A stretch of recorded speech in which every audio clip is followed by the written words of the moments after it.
What was a combat encounter you invented and ran as a DM that you will always be proud of? I am going to cheat just a little bit because if you'd like to see what I have to say, I wrote about it in my book. Wally DM's Journal of Puzzle Encounters. There is an entry in there called Bone Bash. Now, this is a combat puzzle. My players were playing Waterdeep Dragon Heist. They were in first level of Undermountain, and they were in search for an NPC. And this room that I wanted to slide in there with this combat, they go into this room. Of course, it's going to be anti-magic cone. There's going to be a 15-foot cone of light that's coming down, kind of highlighting the middle of this area. The doors are going to shut, and they're not going to be able to use any magic. In addition to that, their weapons are also gone. But that's okay, because I provided plenty of weapons for them. There was a rack of 12 daggers, 10 spears, 8 maces, 6 axes, and 4 bows. If you got all that, that's great. If not, don't worry about it, because you don't even need that. But after they get assimilated to the room for a few seconds, I introduce a skeleton for each of them to fight. And they can grab one of the weapons off the rack, and they can kill the skeleton. Depending on what weapon they use, depends if 2 more skeletons come in or if that ends the chain right there. So I had one of my players that's always into the puzzles 8 layers deeper than I ever go. My puzzles are usually easy. He goes to extra difficult and hard right away. He's like 12 daggers, 10 spears, 8 maces. He's like going through points. He's like, ooh, each of them are a die. There's a 12-sided die, a 10-sided die, 8-sided die. And he's doing like all these maths and calculations. When the solution to the puzzle was that skeletons are vulnerable to bludgeoning damage. So if you kill them with a dagger, a spear, an axe, or a bow, they're going to be destroyed, and 2 are going to take its place. But if you just smack them in the head with a mace, it's going to be destroyed. You kill 4 of them, and you're on your way out. And that was my puzzle combat encounter that you can find. Excellent. And the plug is appreciated as well. I'm actually going to start with one I wasn't proud of because it just came to my mind, because I kind of like to introduce these, not necessarily puzzles, but like something to switch up combat. And this was one I based it off of something called an Arcane Golem that I came across in Baldur's Gate 2, the expansion. It was a creature that was immune to magic anything. So I was sitting there just wailing on this thing like it's not very tough, it's not hurting me, it's not killing my characters in the video game, but it just wasn't dying. I was like, why won't it die? And I realized, I looked it up online because I got so frustrated, and it's like the Arcane Golem is immune to magical attacks. You have to use mundane items to kill it. And I was like, you gotta be kidding me. So they're like 30th level characters at that point, so all their weapons are magical. So I had to like go to like some dead salamander over there and be like, give me that pole arm real quick and go like kill this Arcane Golem. But I thought it was an interesting concept. When I tried to do that in actual D&D, I had it be an encounter where the players would fight this tough guy, and if they used anything magic on him, when it was over, time would repeat itself, but they would have used their resources and hit points, like they didn't get those back, and they got really frustrated. It was not a good idea. I was not proud of that one. They didn't walk away being like, oh, that was fun. It was just like, what are we supposed to do? I didn't really drop hints enough. Along the way I did, because like they eventually got the answer, but I think I pretty much just had to say it, and that was not a good example. But a good one I did was a large cavern. When they went in, they saw 3 or 4 like big gateways of darkness, and you think, oh, there's probably something in there. That's where the dog sleeps. That's dangerous. And there were just boulders everywhere and some light coming in from the ceiling because it was like an ancient temple. And they're like, what's going on here? They start going through because they have to get through this area. And all of a sudden, out of the side of those holes, naturally, these like chain chomps from Mario come out. The kind that are like, raw. They're like big cannonballs, but they're like got teeth, but they're on a chain. So they would zoom out and try to grab at someone and pull them back in.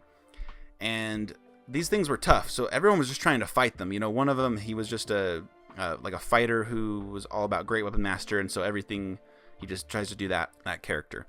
And so they were trying to defeat these things, and they were realizing this isn't going well. But then they started looking around all the boulders and stuff, and they realized this is hungry hippos.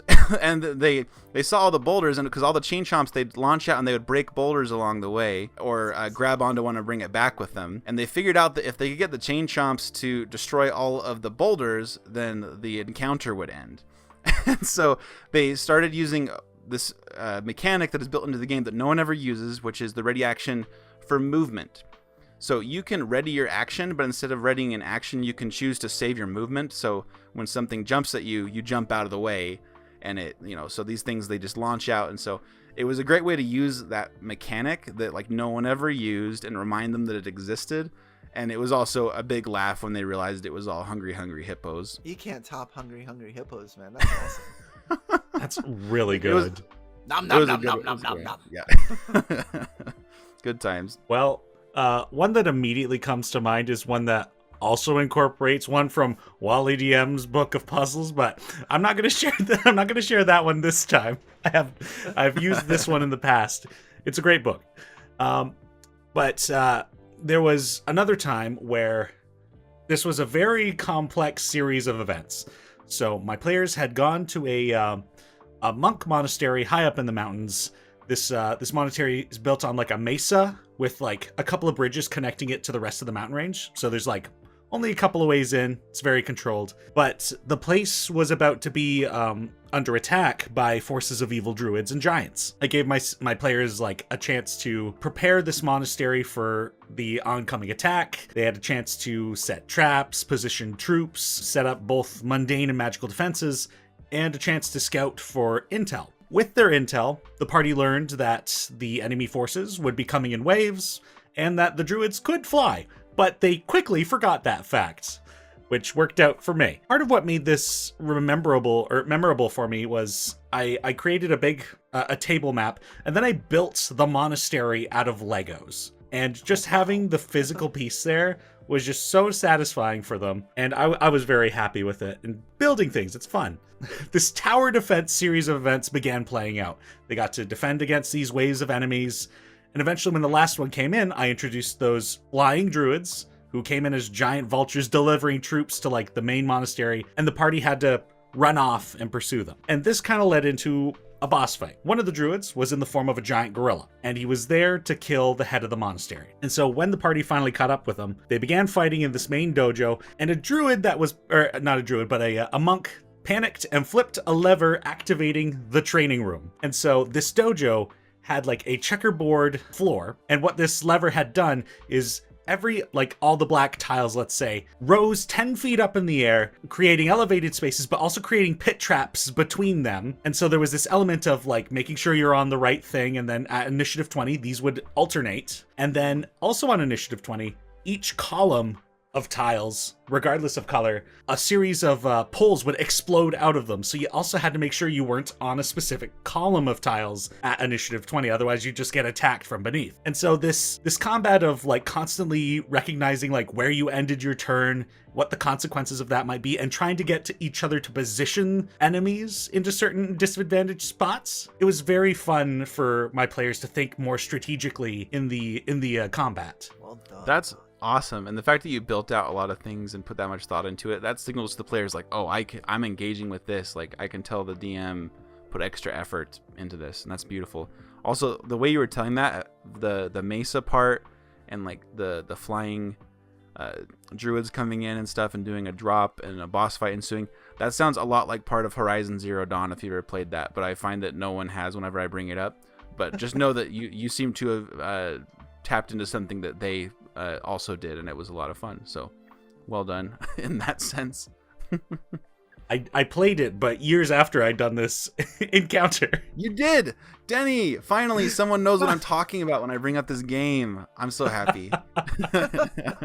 Teni's story reminds me of the movie Once Upon a Time in China with Jet Li in the ladder scene. Where they're kicking ladders around and running around all over the place. It's just completely nuts. But that's not the story that I have for today. I have two stories. I was running Horde of the Dragon Queen, and then I went into Rise of Tiamat. And a part of Rise of Tiamat is a scene which isn't spelled out in the adventure, where the two armies, the Cult of the Dragon and the Allied forces, face off. But there was no actual stuff around that. So I built some battle scenes for that. One of them was them having to fly in on dragons and take out catapults. And then another one was probably the craziest thing I'd ever done. I decided that I was going to have a flying dragon scene. Since there was dragons on both sides, evil dragons, good dragons. So I stuck 7 players on a dragon of their own, that they could fly over the battlefield into no man's land and attack the enemy forces. I gave them a stat block, and I said at half hit points that dragon's going home. So you keep a track of what's going on with that dragon. If that dragon drops below that, no matter what, it's going home. And I'm like, okay, all right, we got it. And then I had 8 dragons, red dragons, sitting ready to face off against them. And I had 8 wizards of Thay sitting on there, casting fireballs at them. And I ran that and the dragons, and they ran their dragons and their characters. And it was the craziest shit I have ever done. Would I ever do it again? I've done it once, and I've always said always do everything twice. This is one time where I'm just not sure that it's such a great idea. There's no way that my players will ever forget riding into battle on dragons, facing off against wizards on dragons. It's never going to happen. It was utter bedlam.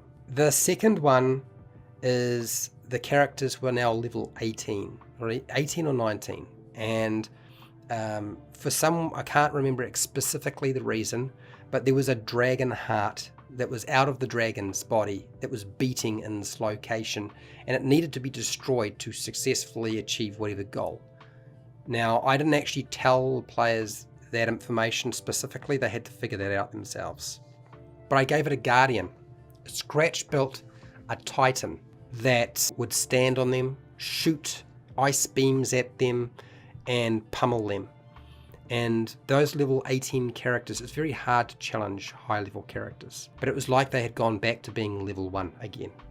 Like they absolutely got smashed. Because this thing, Scratch built solo monster. I gave it 800 hit points, so I didn't expect them to be able to kill it. I gave it an attack at the end of every player's turn, and it could do on average just over 100 points of hit points worth of damage every time it attacked, if it hit, and it was pretty good at hitting too. But then the characters, like the fighter had like 256 hit points, so it made an attack on its turn, but it also had all these other legendary actions, which however many characters there are, that's how many legendary actions there are. 3 rounds. That's how long the fight was. They got in, they got pummeled, they just went, oh my gosh, what do you mean 105 hit points? I said, yes, you've just been hit by a beam of ice. You did 105 hit points. How you doing? Yeah, I've lost about just under half my hit points. This is the fighter. At the end of it, one of them cottoned on, there's a heart, got there, because there's lots of abilities allowed to move around very fast. Got there, stabbed it. They had to use cover. There was just no way they couldn't survive otherwise. 2 of the characters went down, and the spellcasters who really had to make sure they were never visible, so they always had to find total cover, otherwise they were just crushed or obliterated. They managed to rush at the very last minute to the downed allies they had, and they teleported and dimension doored out of there, and they never went back. But they took out the dragon's heart. Those That's are cool. Epic stories. That reminded me of one of my first campaigns where there was a city that outlawed magic. Very original. And they had a secret police force called the Silencers, and they were all about like casting silence spells and counterspell and that kind of stuff. Very anti-fun for spellcasters. At the end of the campaign, they were attending like this feast where they were like, we're going to turn this place upside down. It's time to take down the Silencers from the inside out. And when they did that, upon them was unleashed Silencer Omega. And like this guy comes down, and if you've seen Hellboy, you know the guy who worked for the Nazis who's like ancient and he doesn't have blood anymore and like sand instead, and he has like those blades. That guy, he was like that, but like a clockwork engineered person, which is basically what that guy was. And this guy could, if someone attacked him, he would open up a portal even though he wasn't looking at them, and the attack would go through and hit someone else, which is basically what the Rune Knight does now. So you're welcome, Wizard of the Coast, for the idea. Obviously, you stole that from me, and no one has ever had that idea before. And he would just be like counterspelling freely, and just like stabbing and then like blasting people with lasers and stuff. Sometimes it's so fun to just make your players go like, ah, they especially when they're at such high level. that they're ready for it and they're just like, let's go, and it's a good time. So I agree with what you said, Fred, in your video about oh, maybe you didn't say that, but I agree with myself when Well done. Wait, I really liked what you said in your video. Oh wait, never mind. That was my video. That was I. well, Fred had a video about high level play, and I'm not sure he said this, but I think I said it. But maybe you did, Fred. Let me know. Basically, at high level play, just have fun, and if you are someone who likes to like balance fights and stuff like that, which I am not, but if you are, let it go when they're high level, because that's playtime. And so people often say they're scared of high level play, but to me that should be like the best time, because that's when you can just let loose, I think. Did you say that in your video, Fred, about the high level play? I don't recall. You probably did. Oh yeah, I've said it in many videos. And it's not the only one. There's been quite a few. Yeah. You just can't make balanced encounters at high level. It's just a waste of time. So you might as well just over talk it. And if you break a few eggs, well, good Lord, they can probably bring themselves back. It's not a big deal. Or they've probably got a brother that they can find, and they'll find their body and sort the problem out. Not a problem. Yeah. Overclocking your D&D Beyond account. Yeah, just overclock that thing till it breaks. It sounds like the most memorable fights are not just a vanilla monster from the monster manual in an open field. It's always something else going on that makes things epic, and it had nothing to do with the challenge rating system. So tell us about your favorite combat encounters. Which ones have you been most successful with, DMs? Which ones do you remember most, players? This is your creative license given to you to tell us about it in the comments. If you are just dying to tell people about your D&D but no one will listen, I will listen to you today. Thanks for joining this Question of DM Roundtable. We'll see you in the next one. Bye.